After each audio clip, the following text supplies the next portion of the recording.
I get this question so very often in consultations for a personal studio setup that I decided to do a video about it. And I don't really cover recording gear that much on the channel because I don't track that much anymore. And this is going to be a two-part video, recording microphones and combination with and without the interface under $500 in this first one. And in the second video, a bunch of combination for all the processing. So preamp, EQ, and compression in 500 series. Let's get to the first one.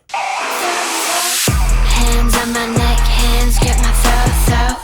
Lift me up, man, take control. Hello everyone, welcome back to MixBest TV. Hope you're having a great day. Before we start, please check the info box down below for my mixing courses on Pro Mix Academy, free plugins, discounts, and special offers. And if you want to support the channel, but most important, if you really want to learn how to mix and master professionally, click the join button down here, become a MixBest TV member, access the already big and always growing library of full mixing courses and breakdowns, start to finish, with all the settings for my analog gear and the plugins, in-depth mastering courses, special trick videos for a whole bunch of genres, and of course you get mix consultations with me via Skype or email. Let's get to the video. All right, so best combination, plural, because I'm going to give you options below $500 to record vocals at home.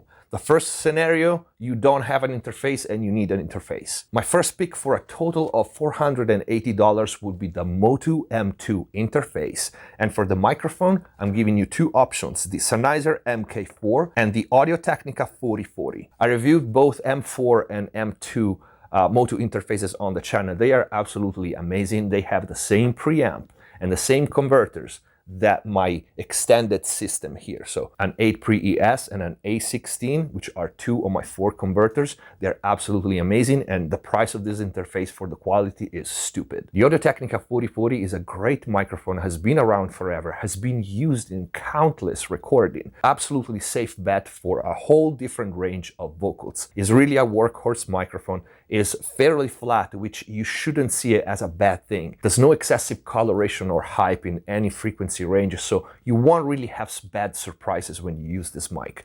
The other one, the Sennheiser MK4, it's somewhat a sleeper. It's not named very often, but believe me, it's an absolutely amazing microphone, especially for the money. Similar to the AT4040, is a workhorse mic, not just for vocals. You can record with both mics pretty much anything. I find the Sennheiser MK4 to be a little more round at the bottom, so if you want to go for something like that, that's a great choice. With the Motu M2, you don't have optical expansion. So if tomorrow you want to expand your system, you don't have that choice. If you need an interface and you want something expandable, then you can go for the Audient ID14, which we also reviewed on the channel, with an Audio-Technica 2035 for a total amount of $450. Both options leave you money for a pop filter, which you will need, and cables. The Audient interface, it costs a little more than the Motu, but it gives you expandability, and we have a review on the channel of that as well. The preamps are not completely transparent. They give you a little bit of vintage tone on them, which is always nice. The Audio-Technica 2035 is again another one of the most loved and common low-budget microphone for a reason. If instead you don't need an interface, because most of you already have an interface, we can focus on microphones, still below $500, and I think that most people should have more than one choice. So I focused the list on combination, and at the end I will also give you my favorite if you only want to have one microphone and spend all the $500 budget on it. My first choice would be the Vanguard V4. It's a fat microphone. It's an absolutely amazing microphone. It's full, has that vintage tone, yet with modern feature, extended bandwidth, great transient response, and it also looks beautiful. This is a large condenser microphone. It's going to be your main microphone, and like all the ones that I'm mentioning here, you're safe. These are all very, very versatile microphone. But I combined this fat condenser with a ribbon mic. Why? First of all, because you always want to have options, even if you have to record someone else, or even if you have to record doubles or background vocals and it's the same singer, it's always you, all right? Or if you're a producer, your main singer. It's good to have two microphones to change the tone from the lead to the other recorded vocals. So my choice for a budget ribbon microphone is the SE Electronics X1. This is a modern take on the ribbon microphone concept.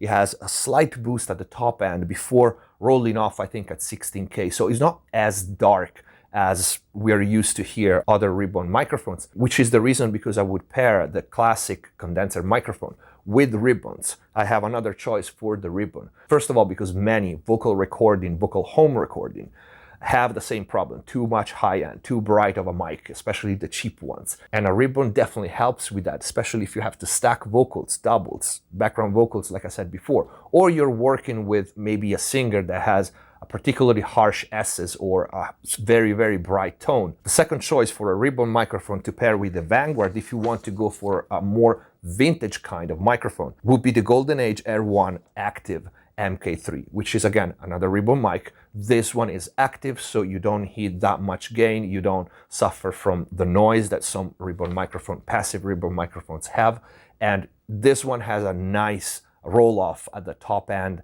and a more vintage vibe compared to the other ribbon mic, which is a little more modern sounding. Few other options still below $500 to pair with one of the two ribbon microphone. This one is another sleeper. I mean, who've been recording for a long time is very aware of this microphone, but it's another one that you don't see talked about that much, and it's the Shure SM7B. This is another workhorse microphone. It's great on vocals.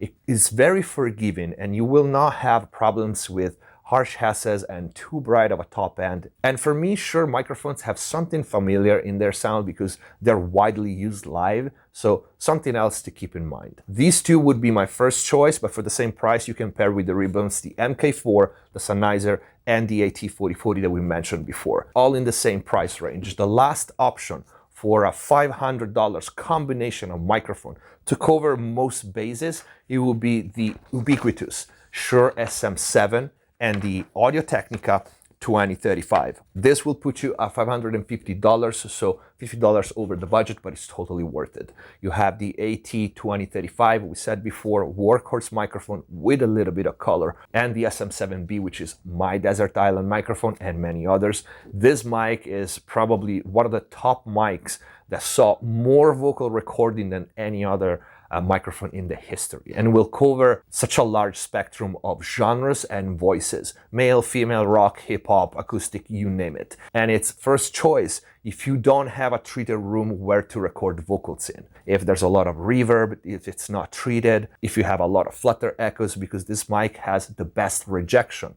from the back and the sides than any other microphone. So I have a video actually showing the differences in rejection between a great condenser microphone and the SM7, which, yes, it needs a little more gain than any other mic, but interfaces today have plenty of gain, or you can grab a cloud lifter, and especially I think the Audient has a boost on their preamp, so you don't have any problem with that. It's a great mic also because it's very forgiving in dynamics, okay? So it kind of controls the dynamics by itself. I want to say it kind of adds a little bit of compression, but it's just because it's a dynamic microphone and the specific design compared to a condenser, which is very detailed, and the dynamic will reflect that. The SM7 is a little more forgiving on that. Lastly, if you want to spend $500 on one main microphone only, I have three choices for you, but let me tell you, I would not do that.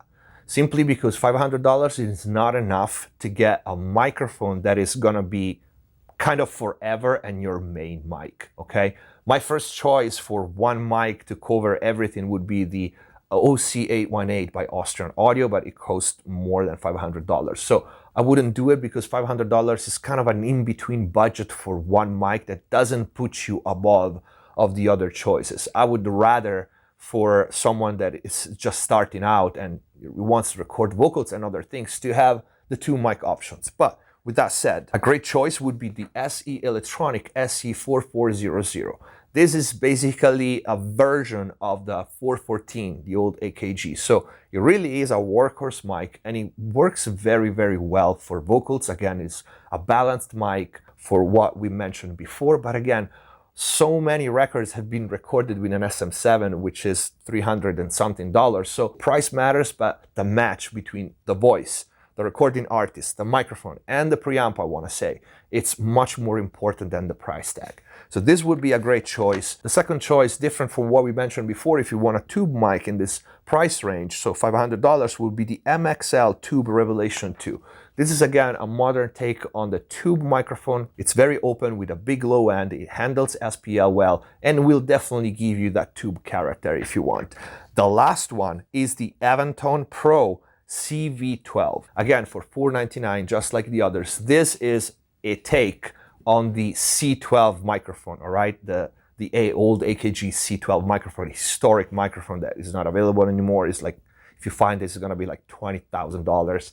Of course, it's not the same, but this microphone, believe it or not, has been used in several #1 records. It's a bright mic. It's a tube mic, it's a bright mic, so it doesn't go well with everything. There are reports, for example, Taylor Swift used it for some old recording at the beginning of the career, and other charting artists. So it is a good mic. There are also mods for this microphone. I wouldn't go there, but just keep in mind this is gonna be a bright microphone. It has that tube spark, but it's not, of course, $2,000 or $3,000 tube microphone, because remember, tube gear is expensive because the components are expensive, not the tube themselves, okay? The design is expensive. But these are good choices. And this is it for this video. I hope it was useful. I hope you liked it, and if you did, please don't forget to leave a like. Look out for part 2, in which I give you the choices for preamp, EQ, and compressor, and all the combinations like we did in this one for vocals in 500 series. All the links to the microphones interfaces that we mentioned in this video are gonna be in the info box down below, so make sure to check it out, along with all the other cool links. If you want to step up your mixing and mastering game, click the join button down here, become a member. Thank you for watching, subscribe if you haven't already, and please click the notification bell, it helps the channel a lot. Stay safe, see you next time. Hands on my neck, hands grip my throat. Lift me up, man, take control. Heart is so gone.